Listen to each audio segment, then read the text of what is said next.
नमस्कार दोस्तों, आपका स्वागत है हमारे YouTube चैनल रेयर एजुकेशन में।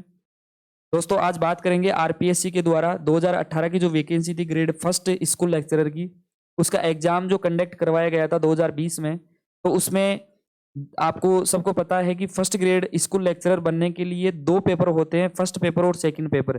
फर्स्ट पेपर जो होता है वो जीके का होता है, जो सबका कॉमन जो होता है, इसमें सिलेबस सभी का सेम होता है। और सेकंड जो पेपर होता है वो पर्टिकुलर सब्जेक्ट का होता है। तो यहाँ पे हम फर्स्ट पेपर की बात करेंगे जीके वाले की, कि इसमें जो 2020 में 6 जनवरी को जो एग्जाम लगा था जीके का, उसके पेपर की आंसर की के बारे में अपन बात करेंगे। देखिए दोस्तों, मैं जो आंसर की ला रहा हूँ वो आरपीएससी के द्वारा जो ऑफिशियल आंसर की मानी गई थी, उसी के बेसिस पे अपन उत्तरों को एनालिसिस करेंगे, प्रीवियस क्वेश्चन पेपर को तैयार करेंगे ताकि अपनी तैयारी को सुनिश्चित कर सके। देखिए दोस्तों, किसी भी तैयारी, किसी भी कंपटीशन की तैयारी करने से पहले उसके प्रीवियस क्वेश्चन पेपर को अपन को एनालाइज करना जरूरी हो जाता है। कि जब तक हम प्रीवियस क्वेश्चन पेपर को एनालाइज नहीं करते तब तक हम ये नहीं बता सकते कि किस पूरे सिलेबस में किस टाइटल को कितना वेटेज देना है। तो अगर इसको अपन देखना चाहे तो सर्वप्रथम आपको प्रीवियस क्वेश्चन पेपर को एनालाइज करना जरूरी है। और यहाँ पे मैं बात कर रहा हूँ, देखिए फर्स्ट क्वेश्चन की बात करते हैं। तो फर्स्ट क्वेश्चन है यहाँ पे, फर्स्ट क्वेश्चन यहाँ पे देखने के लिए मिल रहा है यहाँ पे अपने को, निम्नलिखित में से कौन सा ग्रंथ जो है वो गुप्त काल में रचा गया। तो गुप्त काल की यहाँ की बात हो रही है, तो गुप्त काल में कौन सा ग्रंथ जो रचा गया है, तो ऑप्शन यहाँ पे है बृहत कथा। बृहत कथा बिल्कुल गलत है। काव्य मीमांसा भी गलत है। अमर कोश बिल्कुल सही है। तो इसका उत्तर जो हो जाएगा वो अमर कोश, ऑप्शन नंबर 3 इसका सही उत्तर हो जाएगा। अब देखिए दोस्तों, अमर कोश की अगर बात करें तो अमर कोश जी जो लिखने वाले थे वो थे अमर सिंह जी। ठीक है, ये अमर सिंह जी थे, अमर सिंह जी ने अमर कोश लिखा था। और आपको पता हो तो अमर सिंह जी जो थे, जो विक्रम, जो क्या नाम से, विक्रमादित्य जी थे, चंद्रगुप्त विक्रमादित्य, ये विक्रमादित्य के नवरत्न जो थे, ठीक है, नवरत्नों में से एक थे। और इन्होंने अमरकोश रचना की थी। अब नवरत्नों में से जैसे कालिदास जी थे, ठीक है, ठीक है, कालिदास जी थे, जिन्होंने क्या नाम से मेघदूत, कुमार संभवम, ठीक है, रघुवंशम, अभिज्ञान शाकुंतलम, मालविका, अग्निमित्रम, विक्रम और विषम, ऋतु संगार वगैरह, ये काफी नाटक वगैरह भी लिखे हैं, काव्य वगैरह लिखे हैं।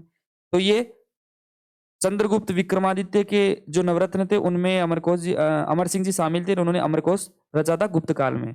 तो सामान्यतः ये आपको ध्यान रखना है।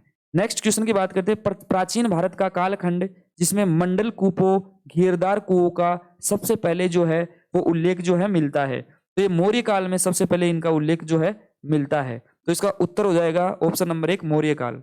ठीक है, देखिए मेगस्थनीज जो थी ना मौर्य काल में, मेगस्थनीज, मेगस्थनीज जो थी, मेगस्थनीज जो थी, वो मेगस्थनीज के अनुसार उस समय में जो 2 बार वर्ष में वर्षा होती थी, इसलिए 2 फसल उगाई जाती थी। ठीक है, और राज्य के अतिरिक्त जो व्यक्तिगत स्तर पर भी जो लोग है ना, वो मंडल कूपों, घेरदार कुओं को खुदवाकर सिंचाई की व्यवस्था वहां पे उस टाइम पे करते थे मौर्य काल में। तो इस प्रकार से जो घेरदार जो कूपों का जो प्रारूप जो था ना, वो मौर्य काल में सबसे ज्यादा रहा है, उल्लेखनीय रहा है। नेक्स्ट क्वेश्चन की बात करते हैं। नालंदा महाविहार के संबंध में अधोलिखित कथनों पर जो है विचार कीजिए। तो यहाँ कुट दे रखे हैं। पहला ऑप्शन है वो है कुट। हवेनशांग के अनुसार कुमार गुप्त प्रथम द्वारा महावीर की स्थापना की गई, बिल्कुल सही है। ठीक है, और नेक्स्ट है, यह माना जाता है कि महावीर बख्तियार खिलजी के द्वारा नष्ट कर दिया गया है, बिल्कुल सही है। ठीक है, तो यहाँ पे इसका जो सही उत्तर हो जाएगा वो हो जाएगा ए और बी दोनों सत्य है। ऑप्शन नंबर 4 इसका बिल्कुल सही उत्तर हो जाएगा। ठीक है, देखिए जो ये हवेनसांग जी थे ना, ये हवेनसांग जी जो थे वो किसके शासनकाल में आए थे? हर्ष के समय क्या नाम से हवेनसांग जी आए थे। ठीक है, और ये नालंदा महाविहार अर्थात जो बौद्ध विश्वविद्यालय में पढ़ने के लिए, भारत से बौद्ध ग्रंथों को ले जाने के लिए यहाँ 630 ईस्वी में यहाँ पे आए थे। ठीक है, और नालंदा विश्वविद्यालय जो था उसमें भरण पोषण 100 गांवों के राजस्व से होता था, इसलिए वहां पे वल्लभी शिक्षा का दूसरा जो विख्यात केंद्र था वो था।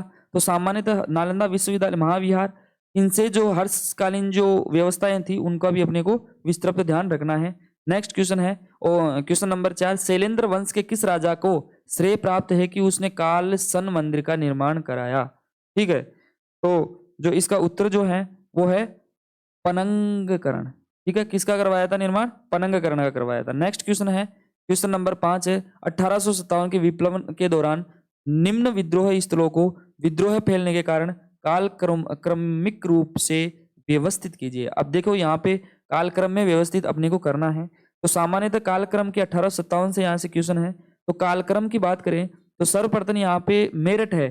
तो मेरठ में क्या नाम से सर्वप्रथम जो हुई थी वो 10 मई 1857 को मेरठ छावनी में विद्रोह हुआ। ठीक है। बरेली में जो हुआ वो हुआ जून 1857 में हुआ था, जून 1857। ठीक है, 1857। और यहाँ पे झांसी में जो था वो झांसी में क्या नाम से 4 जून 1857। और कोटा में जो विद्रोह हुआ वो दोस्तों 15 अक्टूबर 1857। तो सामान्यतः कालक्रम की बात करें तो इसका कालक्रम जो है वो सामान्यतः है, सबसे पहले मेरठ हो गया, दूसरी बार बरेली हो गया, झांसी हो गया और कोटा हो गया। इस प्रकार से इसका ABCD ऑप्शन नंबर 1 इसका बिल्कुल सही उत्तर हो जाएगा। अब दोस्तों यहाँ पे अगर 1857 की क्रांति से कई प्रकार के क्वेश्चन बनते हैं, यहाँ से क्रम पूछा है। सर्वप्रथम 10 मई 1857 को क्रांति छिड़ी, फिर दूसरा बार जो जून 1857, जहां झांसी में 4 जून 1857 और कोटा में 15 अक्टूबर 1857। अब यहाँ पे क्या है कि कई बार ये क्वेश्चन कर लेते हैं कि जैसे मेरठ जो छावनी थी या फिर जैसे यहाँ पे बरेली जो है, बरेली में किनके नेतृत्व में हुआ था। तो देखिए दोस्तों यहाँ पे बरेली जो है वहां पे बहादुर खान जो थे, खान बहादुर हाँ के नेतृत्व में यहाँ पे क्रांति हुई थी। ठीक है। और यहाँ पे जो दबाने वाला था ना, जो क्रांति को दबाने वाला जो अधिकारी था, अंग्रेजी अधिकारी, वो था कौन? कैंपबेल। कौन था? कैंपबेल। अब यहाँ पे झांसी जो थी, झांसी के अंदर जो विद्रोह करने वाली जो थी वो रानी लक्ष्मीबाई थी। कौन थी? लक्ष्मीबाई। ठीक है। और अंग्रेजी अधिकारी कौन था? वो था ह्यू रोज। कौन था? ह्यू रोज। तो ये सामान्यतः क्वेश्चन कर लेते हैं। ठीक है, तो ये अपने को ध्यान रखना है। कोटा में कौन था? कोटा में क्या नाम से अपने जयदयाल जी थे, मेहराब खां भी थे। ठीक है। और अंग्रेजी अधिकारी जो था वो, अच्छा पहले कोटा में जो पॉलिटिकल एजेंट से भी क्वेश्चन आ जाता है। कोटा में जो पॉलिटिकल एजेंट थे वो थे मेजर बर्टन। कौन थे? Major Burton. इसके 2 पुत्र थे, वो मारे गए थे। वो कौन थे? एक तो डॉक्टर सैंडलर था। देखिए फर्स्ट ग्रेड ग्रुप ए में भी क्वेश्चन आया था, ये सैंडलर। और एक था कामट भी कहते हैं उसको। इन दोनों की हत्या कर दी गई थी, बर्टन की भी हत्या कर दी गई थी। तो इसी प्रकार से ये सामान्यतः 1857 की क्रांति का विवेचन यहाँ पे दिया है। तो सामान्यतः ये फैक्ट्स अपने को याद रखना है और अपनी तैयारी को आगे बढ़ाना है। और नेक्स्ट चलते हैं अब क्वेश्चन नंबर 6। ब्रिटिश शासन के दौरान रुड़की में तकनीकी महाविद्यालय की स्थापना जो है वो कब की गई थी? तो ये 1847 ईस्वी में की गई थी। देखिए ब्रिटिश शासन काल के दौरान जो था ना 1847 में ये जो करने वाला था स्थापना वो था थॉमसन। कौन था? थॉमसन। इसमें ये रुड़की में प्रथम इंजीनियरिंग कॉलेज थी। ठीक है, प्रथम इंजीनियरिंग कॉलेज थी जो 1847 में बनी। महाविद्यालय में रुड़की इंजीनियरिंग कॉलेज है, पॉलिटिकल इंजीनियरिंग। ठीक है। नेक्स्ट क्वेश्चन है 7। हिंदुस्तान रिपब्लिक एसोसिएशन के संस्थापक सदस्य जो थे वो कौन थे? तो यहाँ पे सामान्य तो ऑप्शन दे रखा है, देखिए कूट में है यहाँ पे। तो सर्वप्रथम चंद्रशेखर आजाद जी थे, वो बिल्कुल सही थे। सचिंद्र सान्याल जो है वो बिल्कुल सही है। अरविंद घोष बिल्कुल गलत है। अरविंद घोष जी तो रिपब्लिक एसोसिएशन हिंदुस्तान में नहीं थे, है ना। HRA की बात चल रही है यहाँ पे। ठीक है। फिर बाद में HSRA बना। ठीक है। तो HRA की बात चल रही, तो HRA में तो अरविंद घोष जी नहीं थे। राम प्रसाद बिस्मल जी बिल्कुल थे। तो इस प्रकार से इसका उत्तर जो हो जाएगा तो ABC। ठीक है, ABD ऑप्शन नंबर 4 इसका सही उत्तर हो जाएगा। ठीक है। नेक्स्ट क्वेश्चन है, देखिए इसके बारे में थोड़ा बहुत बात करें तो रिपब्लिक जो हिंदुस्तान रिपब्लिक एसोसिएशन था ना HRA, तो रिपब्लिक एसोसिएशन की स्थापना जो थी वो कब हुई? वो हुई अक्टूबर में 1924। ठीक है। और भारतीय स्वतंत्रता संग्राम की बात करें तो एक क्रांतिकारी एक तो राम प्रसाद जी बिस्मल जी थे, राम प्रसाद बिस्मल जी। ठीक है। और दूसरे थे योगेश चंद्र चटर्जी। एक चंद्रशेखर आजाद जी थे। ठीक है। एक सचिंद्र सान्याल जी थे, जो सचिंद्र सान्याल जी थे, सचिंद्र सान्याल। ठीक है। ये क्रांतिकारी थे। इन्होंने कानपुर में क्या नाम से ये एचआरए की स्थापना की थी? कहाँ पे? कानपुर में। नेक्स्ट चलते हैं दोस्तों। नेक्स्ट क्वेश्चन है 8 नंबर क्वेश्चन है, निम्नलिखित में से कौन सा कथन राजा राम मोहन राय के विषय में सत्य नहीं है? नहीं है यहाँ पे देखना है। तो यहाँ पे कौन सा कथन जो है वो सत्य नहीं है देखना है। तो देखिए, उन्होंने the precepts of Jesus the guide to prince and the happiness शीर्षक से एक पुस्तक, बिल्कुल सही है, इन्होंने पुस्तक लिखी थी। उन्होंने इंडियन रिफॉर्म एसोसिएशन जो है उसकी स्थापना की, बिल्कुल ये गलत है। इंडियन रिफॉर्म एसोसिएशन की स्थापना इन्होंने नहीं की। तो इसका जो उत्तर हो जाएगा वो ऑप्शन नंबर 2 ही, क्योंकि नहीं बोल रहा है तो ऑप्शन नंबर 2 इसका सही उत्तर हो जाएगा। अब देखिए यहाँ पे दोस्तों, थोड़ी बहुत अगर डिटेल की बात करें, राजा राम मोहन राय जी की बात करें, तो राजा राम मोहन राय जी की अगर बात करें तो सर्वप्रथम राजा राम मोहन जी थे ना, उन्होंने 1825 में क्या किया था? वेदांत कॉलेज की स्थापना की थी। क्या? वेदांत कॉलेज की स्थापना की थी। ठीक है, राजा राम मोहन राय जी थे, और इन्होंने, उनको क्या है कि पुनर्जागरण का अग्रदूत भी कहा जाता है। क्या कहा जाता है? पुनर्जागरण का अग्रदूत भी कहा जाता है। जन्म की बात करें राजा राम मोहन राय जी की, तो जन्म हुआ था 22 मई 1774। कहाँ हुआ? हुगली। हुगली कहाँ है? बंगाल में। ठीक है।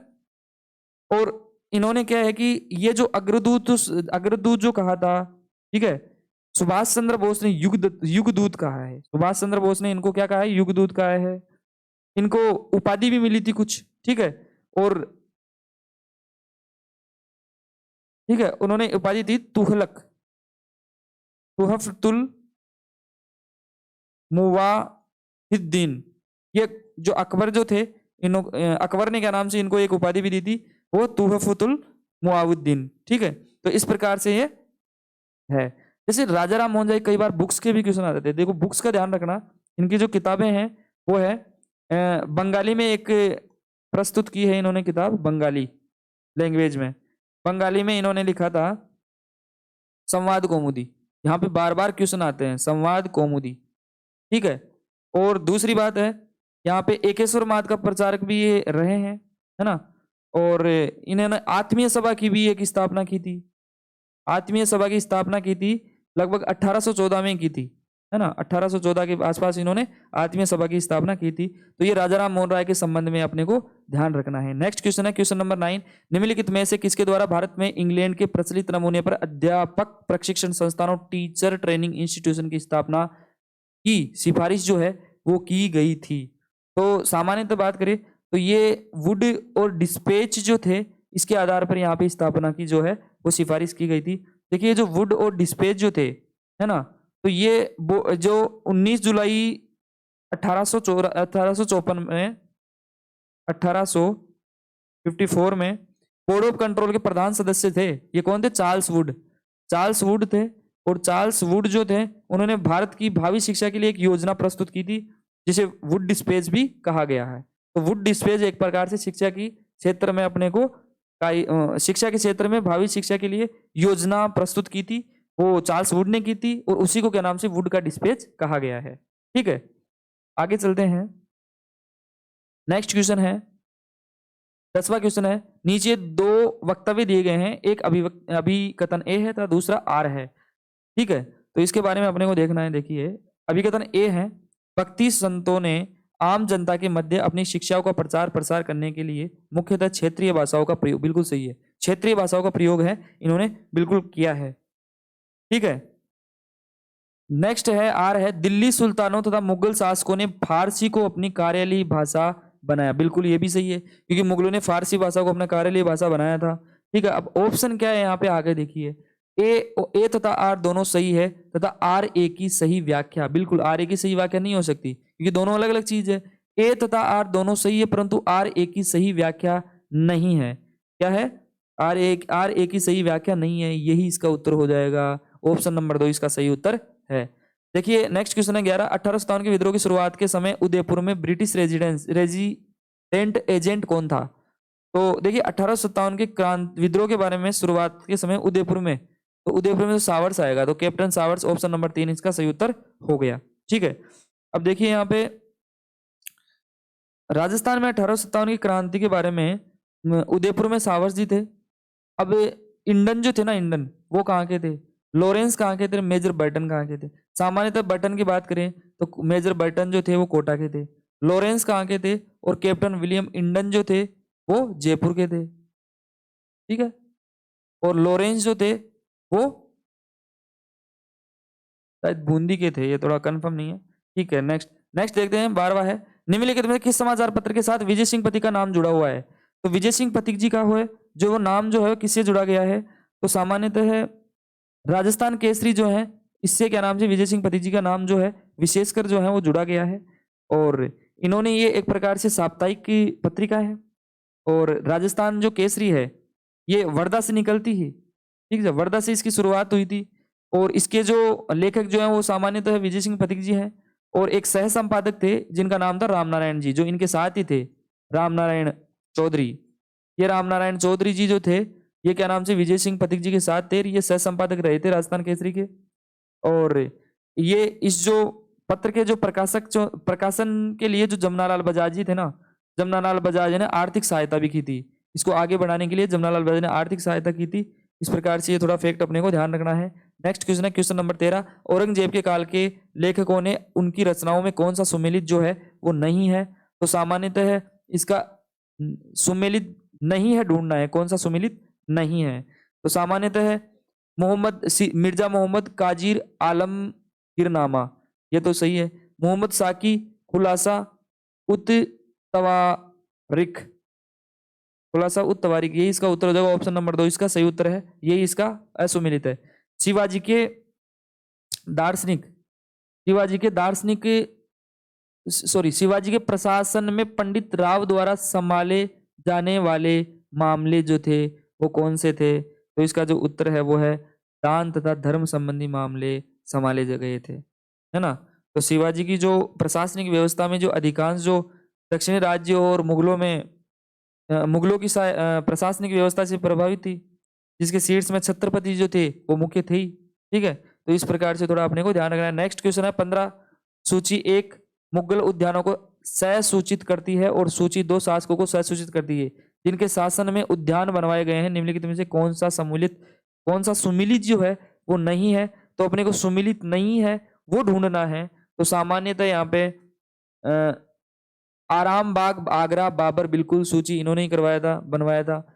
निशांत बाग श्रीनगर अकबर, ये इसका असुमिलित है, ठीक है। तो इसका उत्तर जो हो जाएगा ये ऑप्शन नंबर 2, ये 2 इसका सही उत्तर हो जाएगा, ठीक है। नेक्स्ट क्वेश्चन है मैथ से आ गया, निम्न अनुक्रम में एक गलत संख्या दी गई है, गलत संख्या बताइए।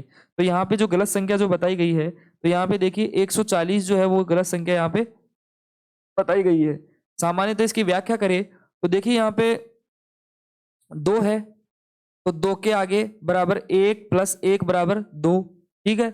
यहाँ पे आगे क्या है 4 है, 4 बराबर 2 इंटू 2 बराबर 4, ठीक है, 4 हो गया ना। नेक्स्ट है 7 बराबर 4 प्लस 3 बराबर 7, ठीक है। और 140 बराबर 28 प्लस 5 बराबर 33 बराबर 140, ठीक है। तो अब यहाँ पे क्या है कि 198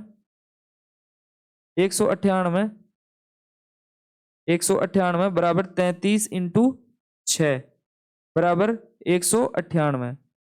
आगे क्या है 205 बराबर 198 प्लस 7 बराबर 205। तो यहाँ पे सामान्यतः गलत क्या हुआ 140 ही तो हुआ, ऑप्शन नंबर 3 इसका सही उत्तर हो जाएगा। नेक्स्ट क्वेश्चन है क्वेश्चन नंबर 17, एक कॉलोनी में नोकिया, सोनी और मोटोरोला नामक 3 ब्रांड के मोबाइल प्रयुक्त किए जाते हैं।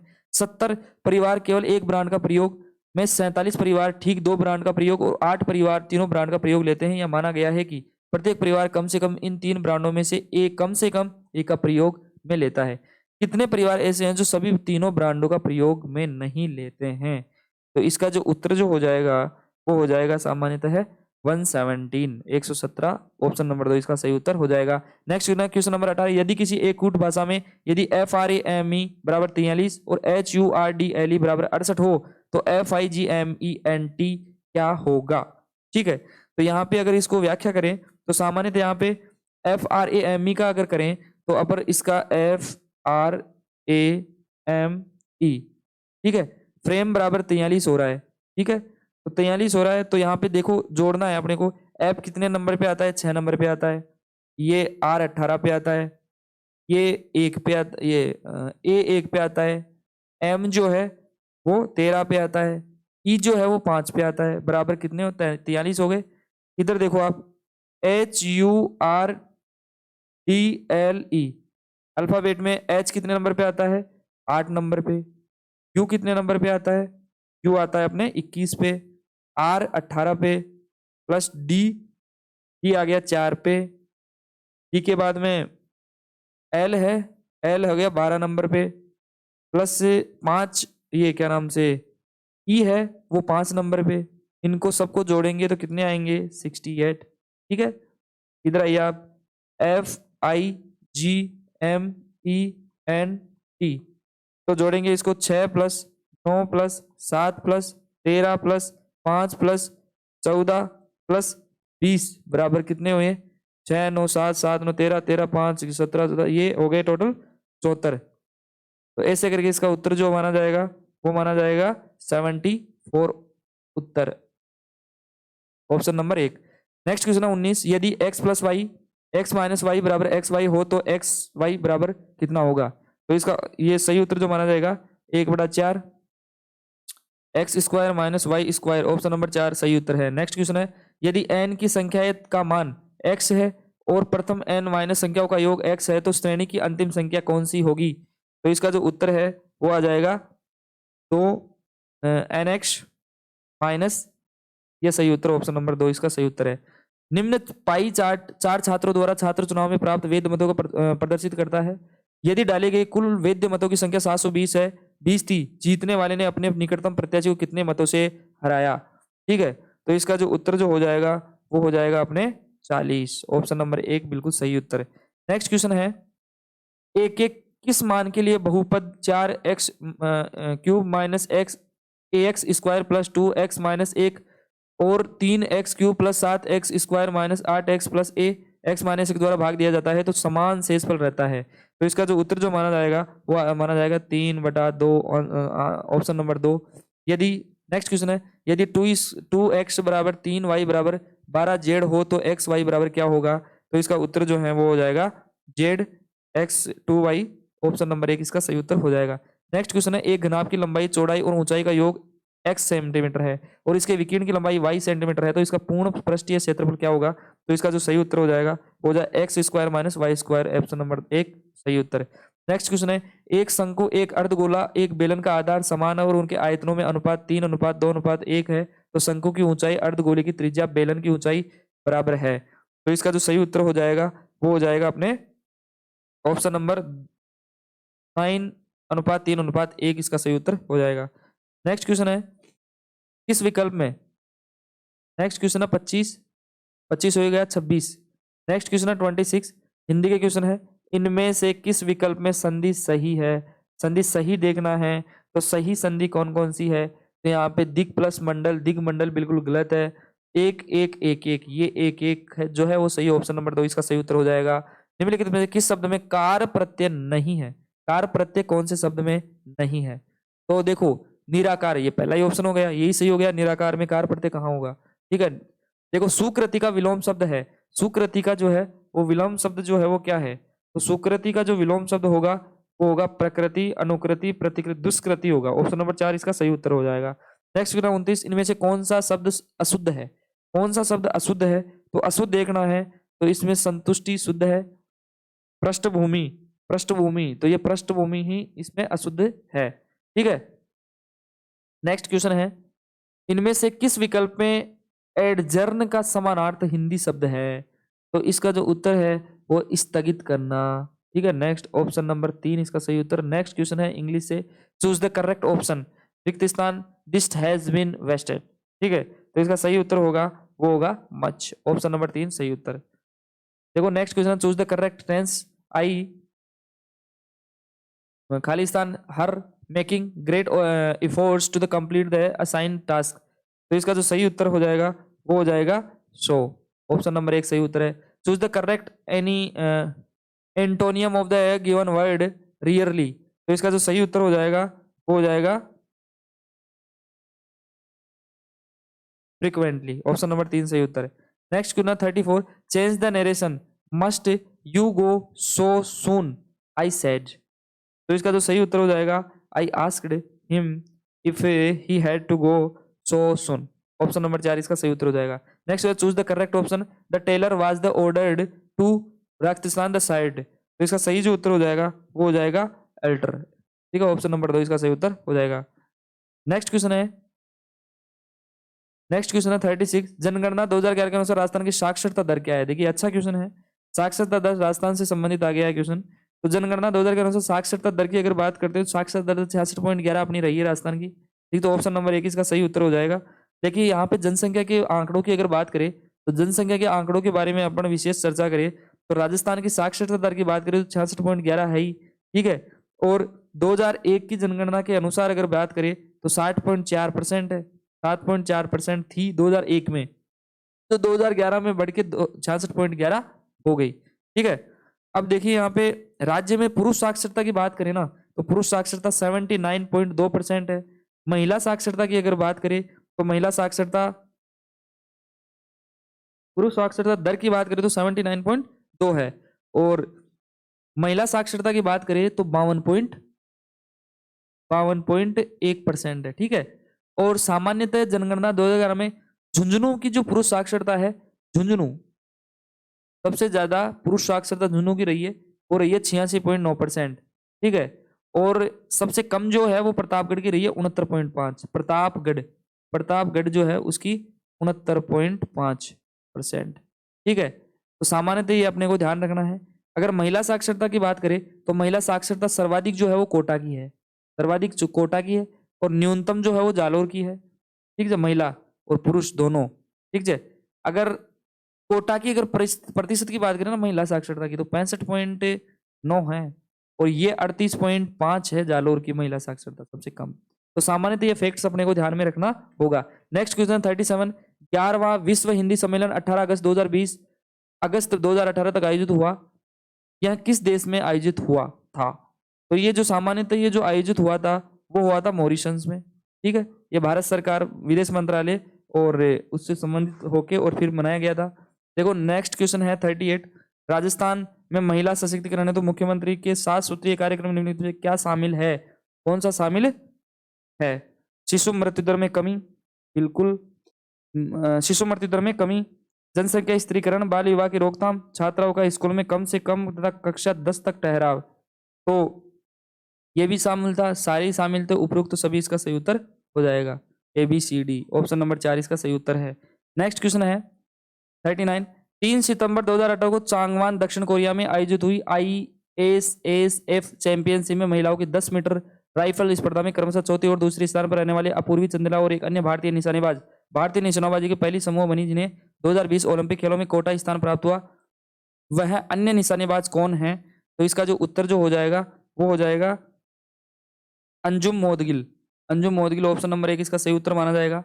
नेक्स्ट क्वेश्चन है, भारत के प्रधानमंत्री ने हाल ही में घोषणा की है कि 2022 में गगन अंतरिक्ष में मानव युक्त भेजेगा, इस अभियान का नाम जो था वो गगनयान, ऑप्शन नंबर 2 इसका सही उत्तर हो जाएगा। नेक्स्ट है, वर्ष 2018 में राजस्थान के किस महीने को पोषण का महीना कहा जाता है, सितंबर को, ऑप्शन नंबर 1 इसका सही उत्तर है, ठीक है। और आगे हैं, भारतीय रेल के लिए 2018 स्वच्छता सर्वेक्षण के अनुसार राजस्थान के रेलवे स्टेशनों में से एक ए श्रेणी का सबसे साफ रेलवे स्टेशन घोषित किया गया है, यह रेलवे स्टेशन कौन सा है। तो ये मारवाड़ जो है, ऑप्शन नंबर 1 इसका सही उत्तर हो जाएगा, ठीक है। अब देखिए आज नेक्स्ट क्वेश्चन है क्वेश्चन नंबर 43, 27 अगस्त 2018 को स्पाइस जेट द्वारा भारत की सबसे पहली बायोजेट फ्यूल द्वारा संचालित टेस्ट उड़ान किन 2 स्थानों के मध्य भरी गई थी। तो ये सामान्यतः ये 2 स्थानों से भरी गई थी, वो है देहरादून तथा दिल्ली, ऑप्शन नंबर 2 इसका सही उत्तर है। नेक्स्ट क्वेश्चन है, किस लेखिका को उसके उपन्यास दुखम सुखम के लिए 2017 का व्यास सम्मान दिया गया था। तो ये किसको दिया गया था, तो इसका उत्तर जो हो जाएगा वो हो जाएगा ममता कालिया को दिया गया था, ठीक है। किसको दिया गया था, ममता कालिया को।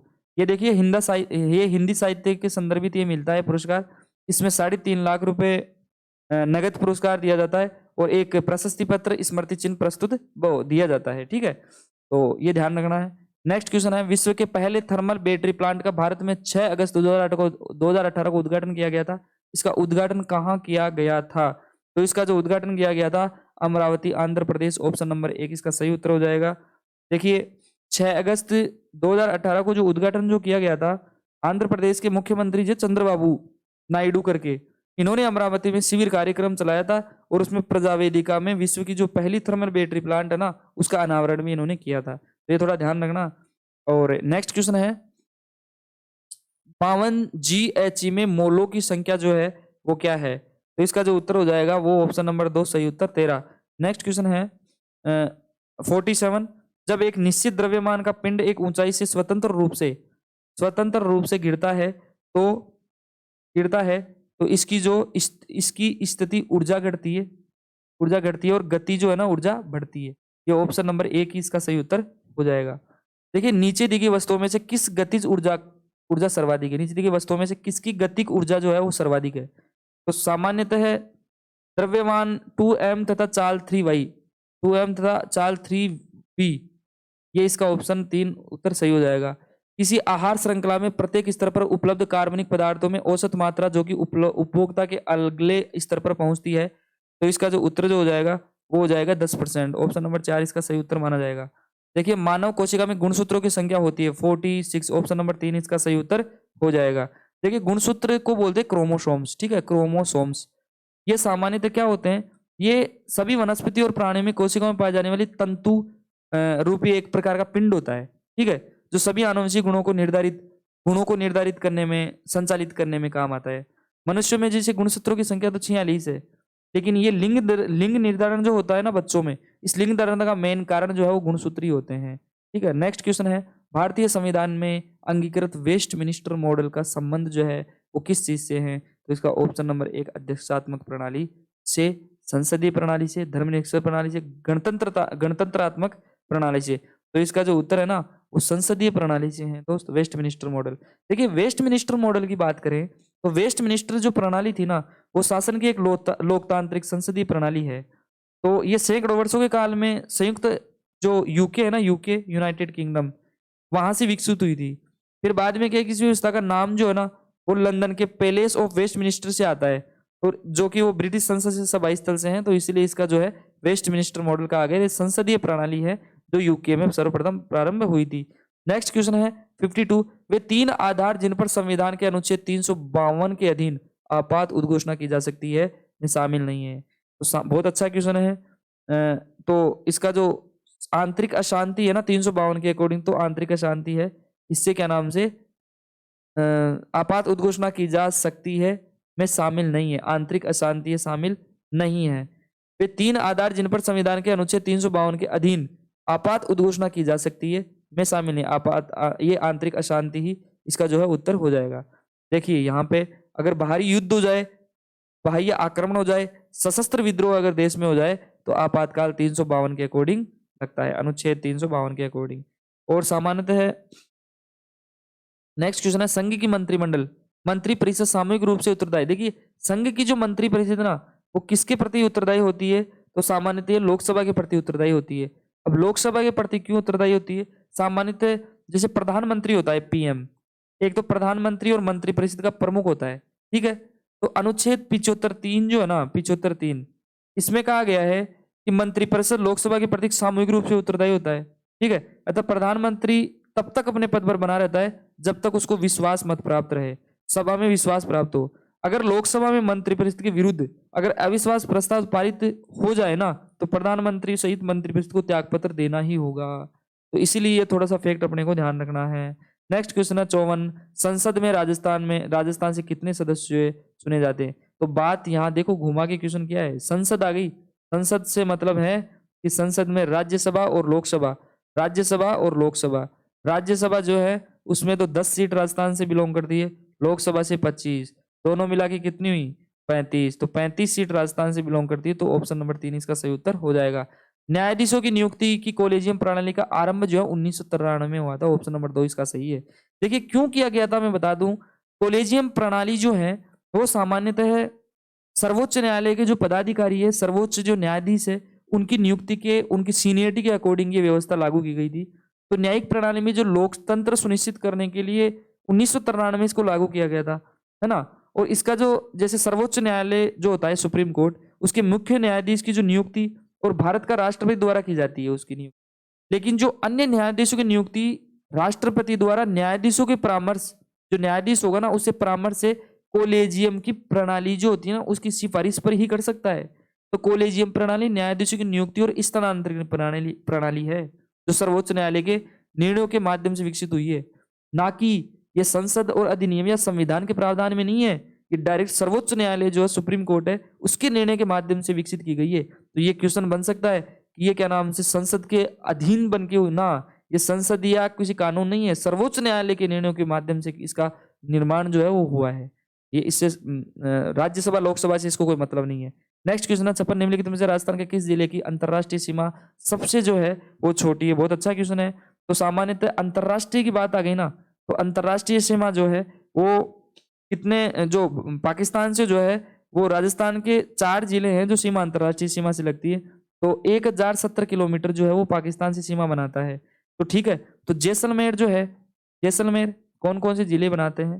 जैसलमेर बनाता है, बाड़मेर बनाता है, ठीक है, और गंगानगर बनाता है ऊपरी ऊपर, और नीचे नीचे ये सॉरी बीच में बीकानेर बनाता है।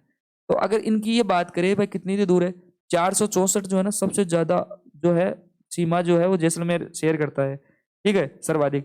बाड़मेर जो है वो 228 करता है, ठीक है, गंगानगर करता है 210 किलोमीटर, और ये बीकानेर करता है 168 किलोमीटर सबसे न्यूनतम। तो सामान्यतः यहाँ पे न्यूनतम की पूछ रहा है तो बीकानेर इसका उत्तर हो जाएगा। ये फैक्ट अपने को ध्यान रखना है। नेक्स्ट क्वेश्चन है, कोपेन के वर्गीकरण के अनुसार निम्न में से किस जिले में एडब्ल्यू प्रकार की जलवायु नहीं पाई जाती है? तो यहाँ पे क्वेश्चन कर रहा है कि नहीं पाई जाती है।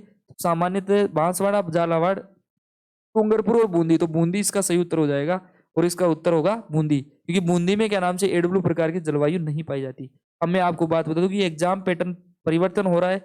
यहाँ पे कोपेन का वर्गीकरण पूछ लेता है, एक थोर्नवेट का वर्गीकरण पूछ लेता है ज्योग्राफी में। तो इनका जो है इनका जो है वो अपने को याद रहना चाहिए। देखिए कोपेन के वर्गीकरण की बात करें तो कोपेन का राजस्थान का जो वर्गीकरण इसने कर रखा है, एक तो कर रखा है इसने एडब्ल्यू, है ना, BSHW, ठीक है, एक कर रखा है BWHW, है ना, और एक WCWG कर रखा है, CW छोटा जी। तो इस प्रकार से ये व्यवस्था कर रखी है।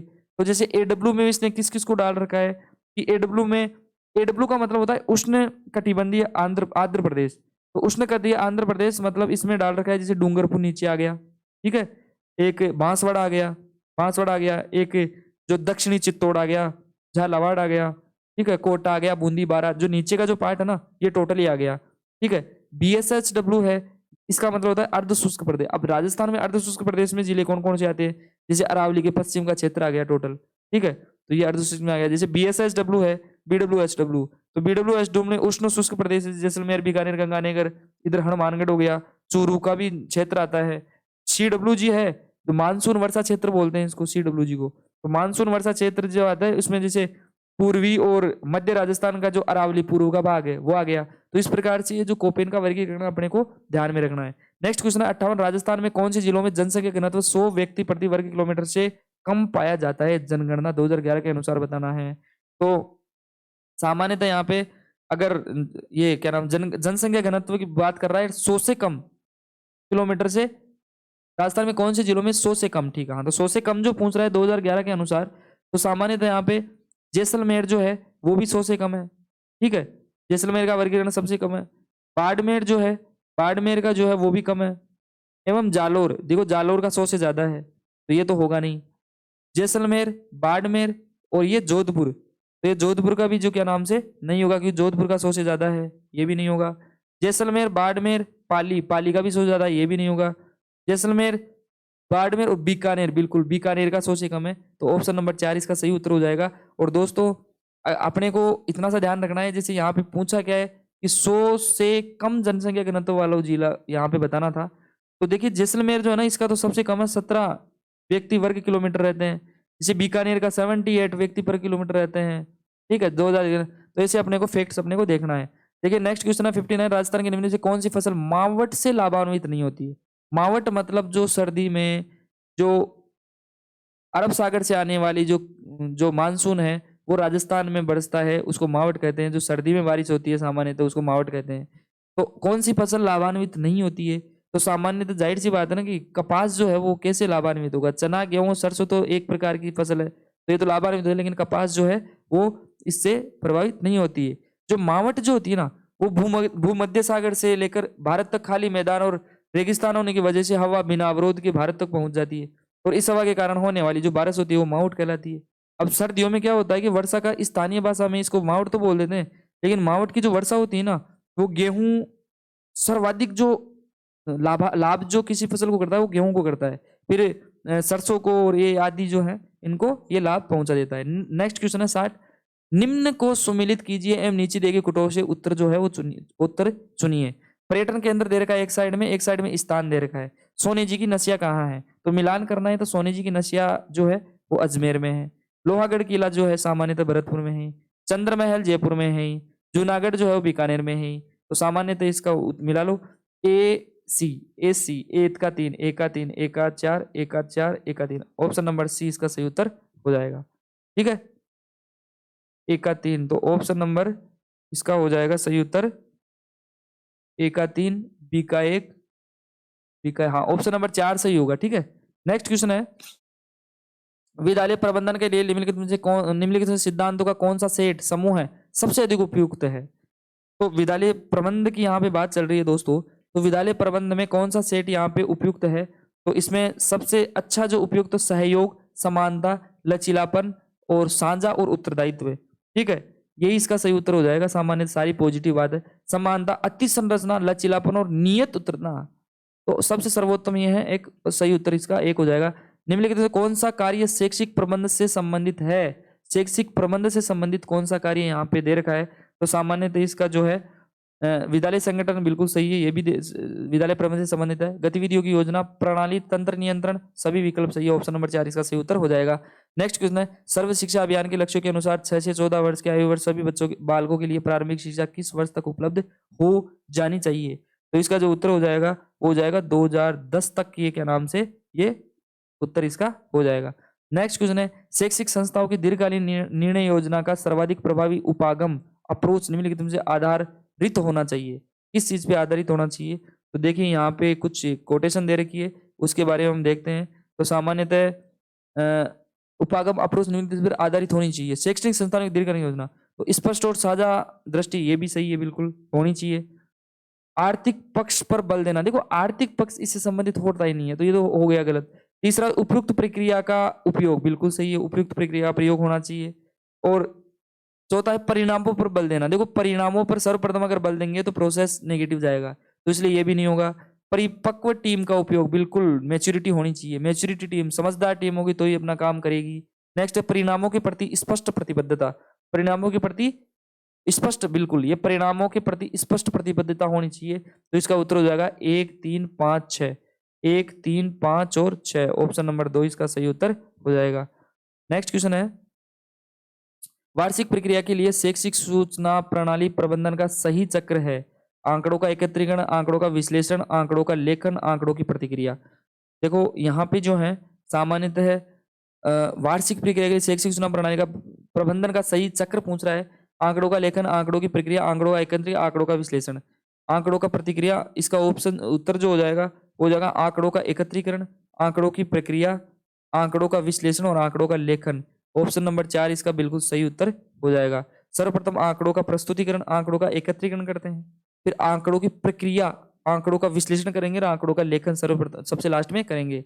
अब देखिए नेक्स्ट क्वेश्चन है विद्यालय मानचित्रण के लिए उपयोग की जाने वाली प्रविधियां और प्रक्रियाओं में निम्नलिखित में से कौन सा कार्य सम्मिलित नहीं है, कौन सा कार्य यहाँ पे सम्मिलित नहीं पूछ रहा है, तो विद्यालय की स्थानीय स्तर की मांगों की योजना बनाना, ये तो है। नीति निर्माण योजना पर किए गए निर्णयों का सहारा देना, बिल्कुल सही है। एक शिक्षा प्रणाली का विश्लेषण, ना एक का थोड़ी ना करेंगे, तो ये इसका उत्तर हो जाएगा, है ना, ऑप्शन नंबर 3 इसका सही उत्तर है। नेक्स्ट क्वेश्चन है CTE अध्यापक शिक्षा महाविद्यालय के कार्यक्रम में निम्नलिखित में से कौन सा सम्मिलित नहीं है, तो अध्यापक शिक्षा महाविद्यालय में कौन सा कार्य सम्मिलित नहीं है, ये चेक करना है यहाँ पे। तो सामान्यतः पूर्व सेवारत शिक्षा का कार्यक्रम ये तो होता है, सेवारत अध्यापक का प्रशिक्षण ये भी होता है, ठीक है, क्रियात्मक अनुसंधान जो है वो भी होता है। अध्यापक शिक्षा के लिए सेवा और ना ना ना अध्यापक शिक्षा सेवा और शर्तें कहाँ है, ठीक है, वो तो स्वतंत्र है, तो ऑप्शन नंबर 4 इसका सही उत्तर हो जाएगा। नेक्स्ट क्वेश्चन है 68, ई गवर्नेंस सेवाओं के लिए सुविधाजनक, प्रभावी और पारदर्शी तरीके से आईसीटी सूचनाएं संप्रेषण तकनीक का उपयोग है, निम्नलिखित में से कौन सा लक्ष्य टारगेट समूह सम्मिलित है? तो इसका जो उत्तर होगा वो होगा अपने उपरोक्त सभी हो जाएगा, क्योंकि नागरिक, सरकार, व्यापार और लाभार्थी समूह है, तो उपरोक्त सभी 4 उत्तर हो जाएगा। एडुसेट सर्वप्रथम कौन से माह एवं वर्ष में प्रेक्षित किया गया? तो एडुसेट जो है वो सामान्यतः जो प्रेषित जो किया गया था वो सामान्यतः, इसको क्वेश्चन को डिलीट कर दिया गया है आरपीएससी के द्वारा। नेक्स्ट क्वेश्चन है, भारत स्काउट एवं गाइड्स का राष्ट्रीय मुख्यालय स्थित है? तो इसका जो राष्ट्रीय मुख्यालय जो स्थित है वो है अपने दिल्ली में, ठीक है। और देखो, राष्ट्रीय स्काउट गाइड एक संगठन है, अगर इसके बारे में बात करें ना, तो इसकी स्थापना जो है ना वो 7 नवंबर 1950 को की गई थी। 7 नवंबर 1950, 7 नवंबर 19 को इसकी स्थापना की गई थी। स्थापना करने वाले कौन थे? वो थे जवाहरलाल नेहरू, ठीक है, और मौलाना अबुल कलाम आजाद और मंगलदास पकवासा के द्वारा इसकी जो स्थापना थी वो दिल्ली में 7 नवंबर 1950 को की गई थी। तो इस प्रकार से स्काउट गाइड है राष्ट्रीय। नेक्स्ट क्वेश्चन है, कस्तूरबा गांधी बालिका विद्यालय KGBV का आरंभ जो है वो कब हुआ था? तो ये इसका आरंभ जो कस्तूरबा गांधी का 2004 में किया गया था। नेक्स्ट क्वेश्चन है, निःशुल्क और अनिवार्य बाल शिक्षा अधिकार अधिनियम 2009 के अनुसार प्रारंभिक शिक्षा के लिए प्रवेश प्राप्त कोई बालक प्रारंभिक शिक्षा पूरी करने तक निःशुल्क शिक्षा का हकदार जो है वो होगा, ठीक है। तो ये सरकारी विद्यालयों में केवल 14 वर्ष तक, ठीक है, तो सरकारी नहीं प्राइवेट में तो हो सकता है। सभी प्रकार के विद्यालयों में 14, ये 2 नंबर उत्तर सही हो जाएगा, इसका उत्तर ऑप्शन नंबर 2 बिल्कुल सही है।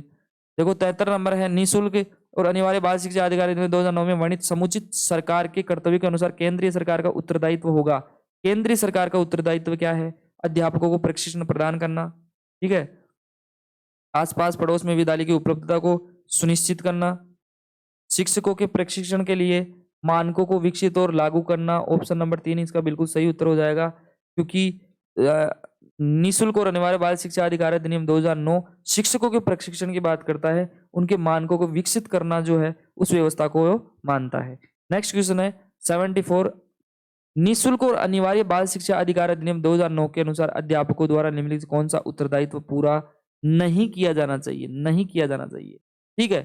तो सामान्यतः यहाँ पे देख रहे हैं अपन, शैक्षिक कैलेंडर पंचांग का विनिश्चय करना, बिल्कुल ऑप्शन नंबर 1 इसका सही उत्तर हो गया, ठीक है। तो और नेक्स्ट क्वेश्चन है, नेक्स्ट एंड लास्ट क्वेश्चन है, निम्नलिखित में से कौन से राज्य में राष्ट्रीय मिलिट्री स्कूल स्थापित स्थित नहीं है? तो यहाँ पे नहीं है पूछ रहा है, तो सामान्यतः पंजाब, हिमाचल, पंजाब में नहीं है, ऑप्शन नंबर 1 इसका सही उत्तर हो जाएगा। देखिए, अगर राष्ट्रीय मिलिट्री स्कूल की बात करें ना, तो राष्ट्रीय मिलिट्री स्कूल अपने भारत जो है उसमें 5 राष्ट्रीय मिलिट्री स्कूल है, ठीक है। देखिए, पहली मिलिट्री स्कूल है वो है राष्ट्रीय मिलिट्री स्कूल है, राष्ट्रीय मिलिट्री स्कूल